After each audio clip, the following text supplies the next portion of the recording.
உனக்கென நான் எனக்கென நீ. இது இருவாட்சி காவியம்.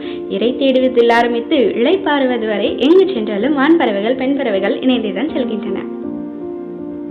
இருவாட்சி என்பது இருவாட்சி இன பறவைகளின் குடும்ப பெயராம். ஆங்கிலத்தில் இக்குடும்பத்தை ஹார்ன்பில் என்றும் அழைப்பார்கள். ஹார்ன்பில் என்பது ஒரு வகையான மரம். இந்த மரத்தில் தான் இப்பறவை கூடு கட்டுகிறதாம். அதனால் தான் இப்பறவைக்கு ஹார்ன்பில் என பெயர் வைத்துள்ளார்கள். இவை அளவில் சற்று பெரியதானவை. பறக்கும் போது ஒரு உலங்கு வானூர்தி பறப்பதை போல இருக்குமாம். அதே போன்ற ஒளியையும் எழுப்பக்கூடியவை. பெரிய அலகை உடையது. அலகுக்கு மேலே கொண்டை போன்ற ஒரு அமைப்பும் இருக்குமாம். இதுதான் இப்பறவைக்கு இரு வாய்கள் இருப்பதை போன்ற தோற்றத்தை தருகிறதாம். இப்பறவைகள் சுமார் 30 முதல் 40 ஆண்டுகள் வரை வாழக்கூடியதாம். இது போன்ற இன்னும் சுவாரஸ்யமான தகவல்களை தெரிஞ்சுக்க நம்ம சேனலை சப்ஸ்கிரைப் பண்ணிடுங்க.